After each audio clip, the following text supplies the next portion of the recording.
Believe it or not, this little summer house that I'm sat in was once owned by an old artist. Unfortunately, he took away most of his sketches and portraits, but he did leave one set of pencil drawings up there on the wall, and they've always fascinated me. In particular, the one on the far left.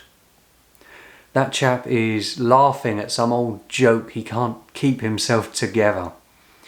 But then when you look at it in another light, you realise actually he might well be crying. It's almost like in life, music, art, two opposite emotions often coexist. And that's certainly the case with perhaps the spookiest Christmas carol that was ever composed. Our story today begins not in a church, not on a footpath, but from the comfort of my own home.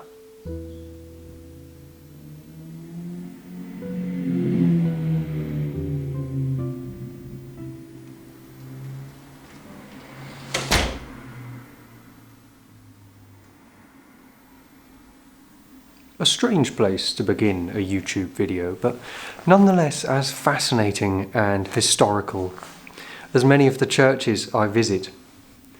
Welcome to my house. I could have bought a place which was finished, but where's the fun in that? This railway workers' cottage was built in the 1890s, which means it's virtually the same age as many of the musical instruments which I play in village churches. So it dates from a time when I'm sure there were lots of people living in this very small space. And originally it had a very steep staircase running up through the middle of the house, which segregated each of the different rooms. I've had the staircase moved, or rather a new one built, going up the side to put this building more in line with modern living. Anyway, this is beginning to sound like a house renovation program, which it certainly isn't. The reason I've brought you here is because, of course, this building is filled with memories and history, and right up in the loft I found something which was quite amazing. Let's go and see.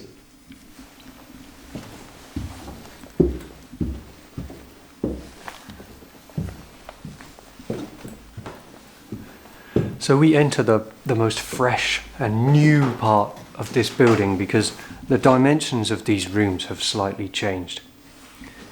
But it's to the loft which we must now traverse to find something which is really personal and reminds us of the many generations who would have lived in this house. And I think it's going to be quite interesting when we visit a church later on to see how the two combine the life of families at home and also of those when they went to worship at church.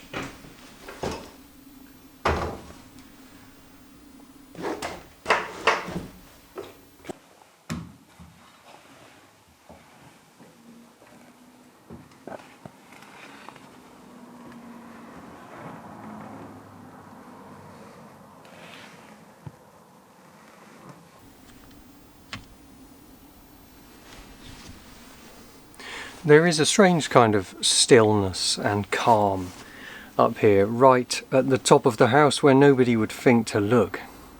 It looks like a lot of old junk up here, doesn't it, which needs removing, and of course some of it is old junk, but junk to who, and was it always junk? There's a huge box here containing lots of books, which somebody once cared about. They look like children's stories, and some Christian books, and then over on the right various trinkets. Let's see if we can get a bit closer.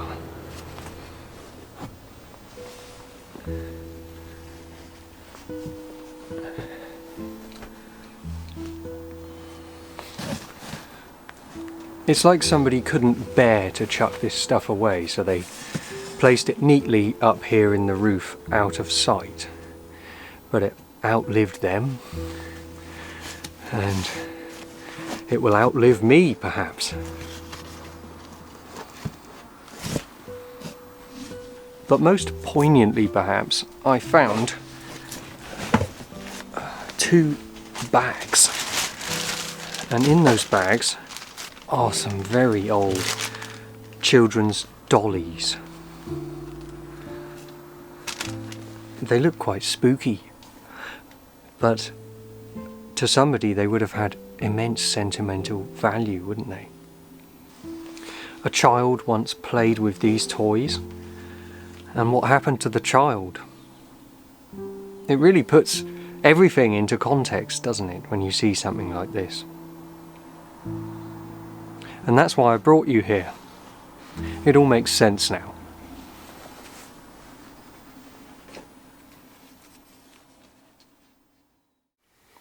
In 2 years of making these videos and perhaps 160 different films, that must be the first time I've been really moved by something outside of a church setting.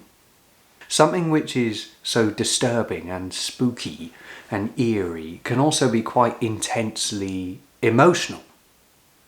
And vice versa. The two seem to go hand in hand sometimes, don't they? Especially during the season of Christmas. It actually reminded me of an old proverb which I once read in Godfrey Bazley's Country Compendium. He wrote that during Advent it used to be tradition for poor women to carry 2 dolls, one representing Christ and the other Virgin Mary. And every person who saw them was expected to give that woman a halfpenny. It was thought unlucky not to have seen these images before Christmas Eve. Wow. Well, why don't we now leave that there for a moment and take a trip to a church near to Salisbury in a village called Milston. And it's there that I want to demonstrate to you some of the features which make one particular hymn the spookiest ever composed.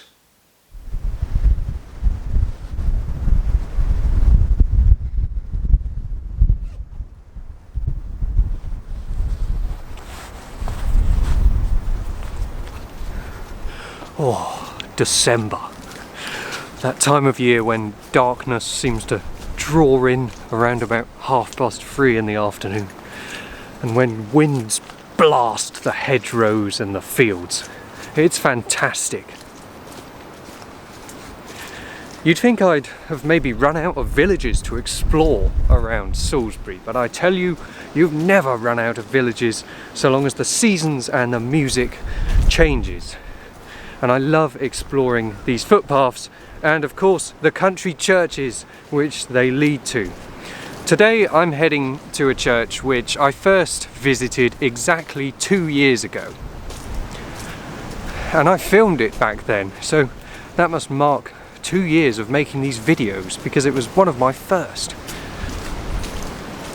But today I'm heading back because I have a task for the organ at this church. It's going to help me to explain to you all about the spookiest and most disturbing Christmas carol that's ever been composed. We're heading to the tiny ancient church of St. Mary's in Milston.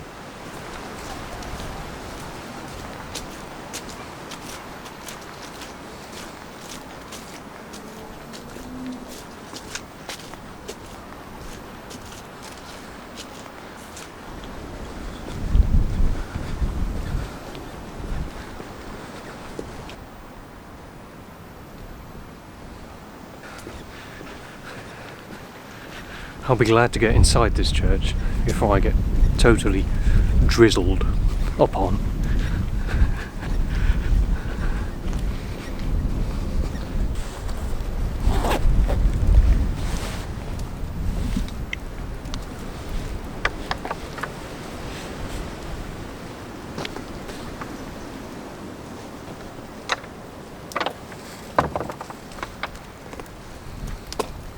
Before we go inside, I will brave the rain just to show you something very personal.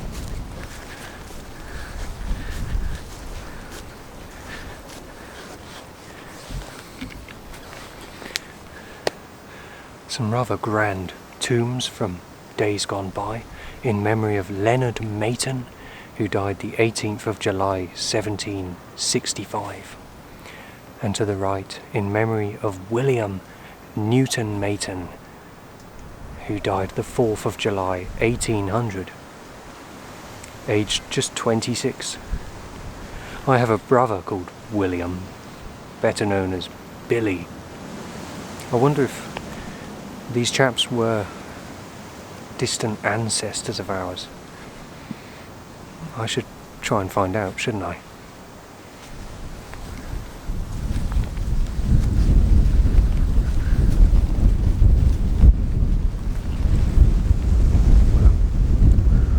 I'm being blistered by the rain now.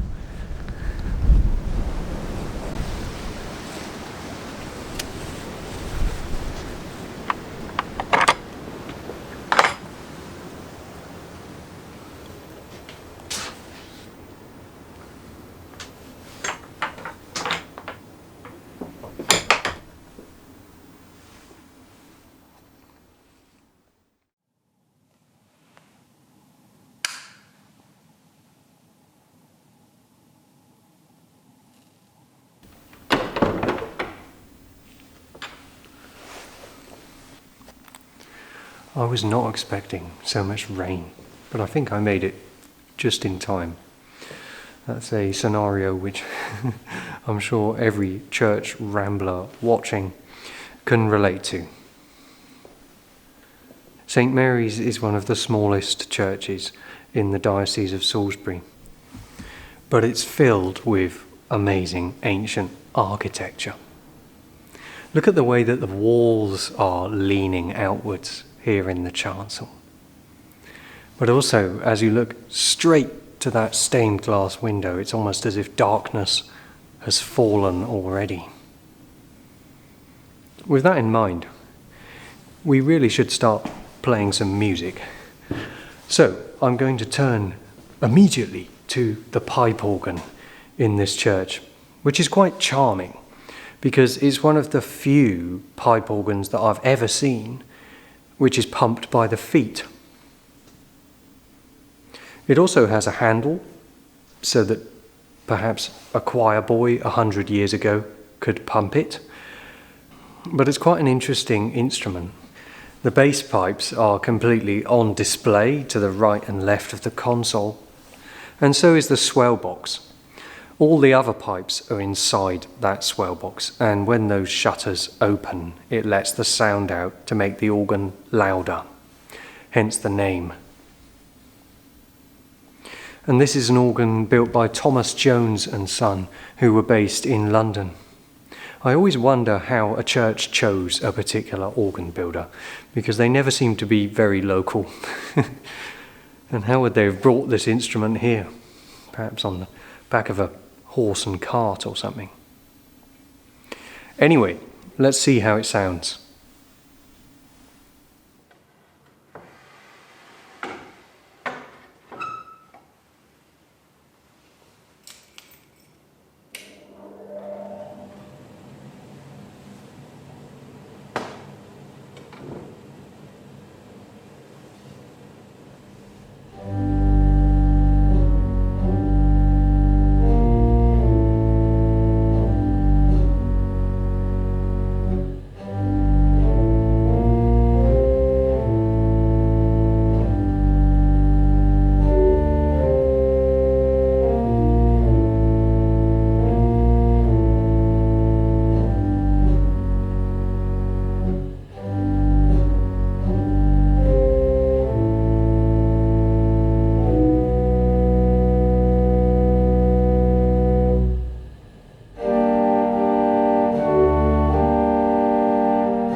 little tiny child.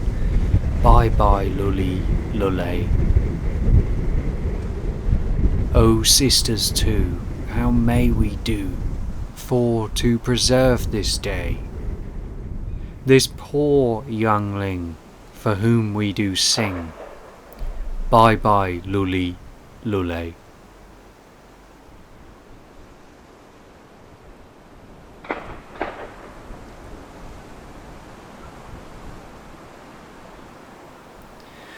That woe is me, poor child, for thee, and ever mourn and may, for thy parting neither say nor sing.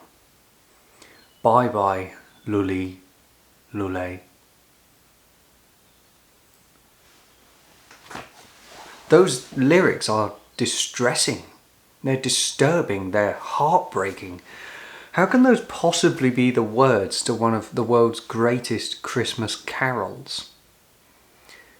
It's sung every single year for Advent carol services, and it's one of the most moving of all the musical compositions for the season.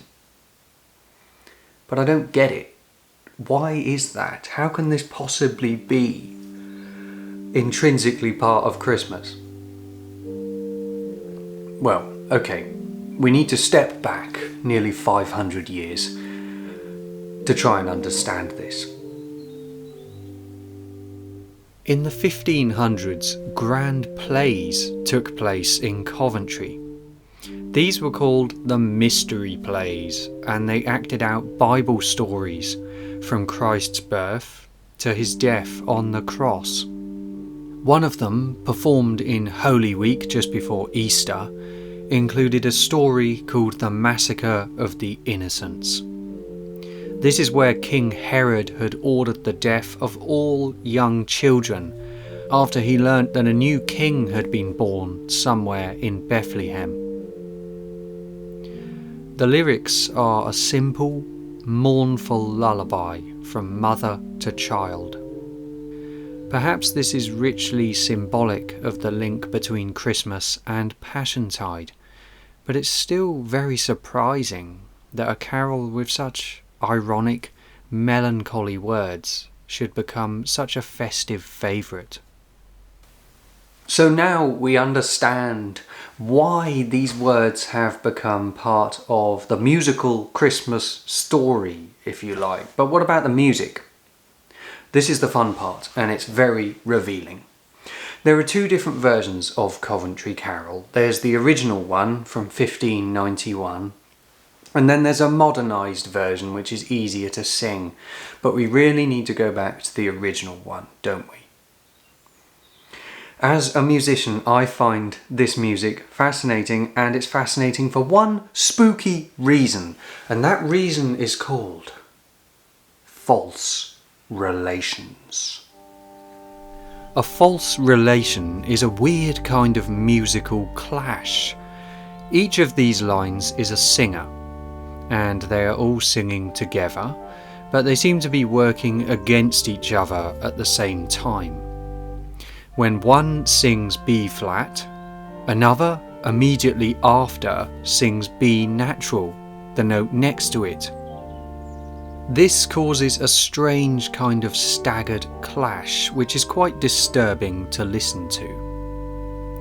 The same thing happens with F and F sharp, always in conflict. In musical terms, these false relations undermine the key signature, making this music sound medieval, but also quite frightening.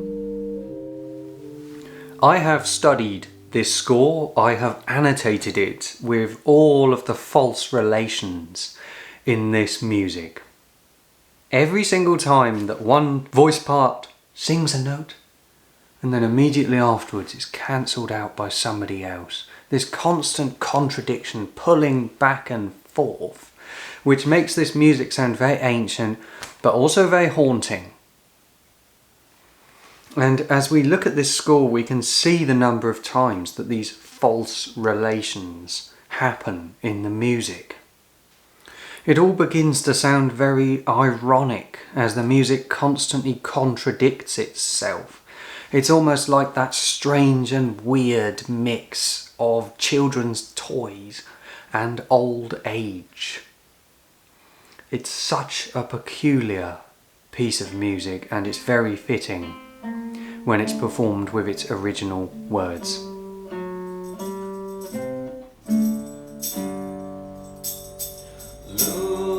Luli Lula, thou little tiny child, bye bye Luli Lule, thou little tiny child, bye bye Luli Lule.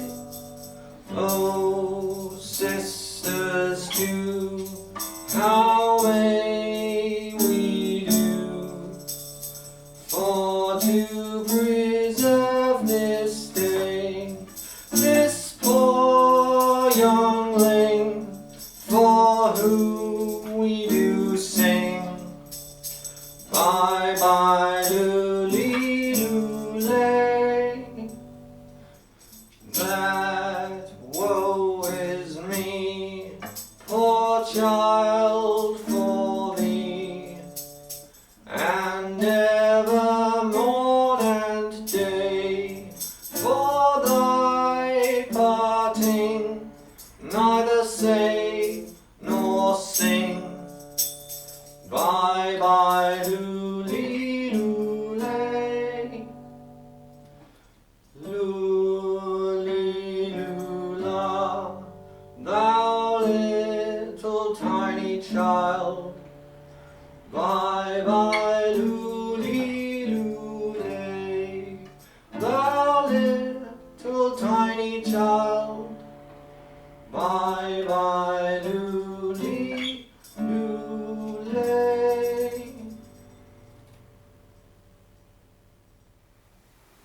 False relations performed by real relations.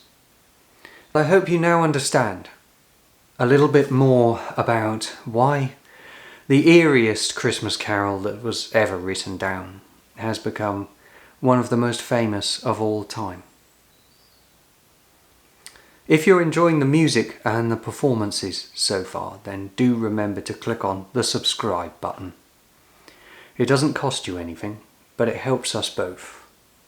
First of all, it helps spread my work to a wider audience, but also it ensures that you are notified every time one of my videos goes online, so that you're one of the first to see it, and so that you don't miss a single video. If you want to support me more than that, then I would be really grateful. If you're enjoying the music today and you've learnt something, then you can click on that PayPal link underneath this video. From there you can leave a small donation if you'd like to, and if you'd like to help me out on my travels. I really appreciate that, so thank you very much. Today has been a performance of a different kind and with a different kind of message. And I love diversifying my videos depending on what I see in front of me, because it's always about observation. I'm going to end this film with one final performance, and it brings us back to the old proverb from the Country Compendium about the old poor woman carrying the two dolls. I return to one of my favourite poets, Thomas Hardy, whose words I have adapted slightly and set to music, and I hope you enjoy it. I hope it's meaningful, and I hope it resonates with you after everything that we've seen today. Stories of life and love, old age and youth. Thanks so much for watching. I'll see you next time. Cheerio.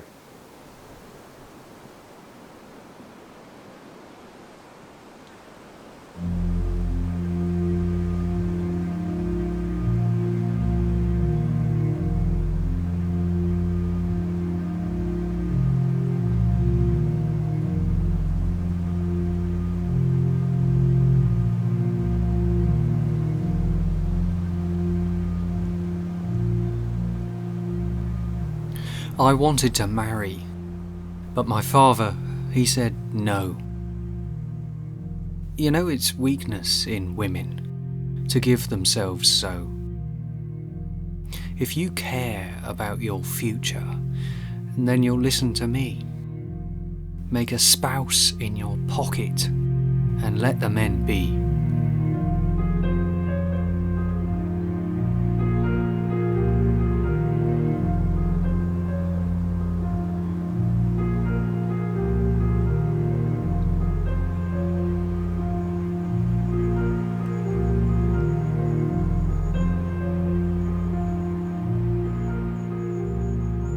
I spoke up again and again, until at last he cried, "Why, if you go marrying, where on earth shall I bide? For home is never right unless it's right here." And I let him, because he'd always been so dear.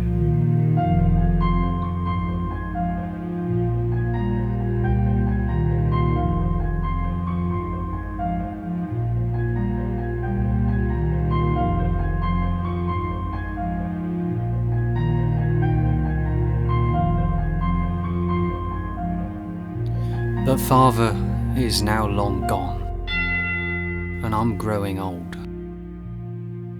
I'm lonely and poor here, and I'm feeling cold. They fling me half pennies, but never a thought or a care. And I'm standing here helpless in grief and despair.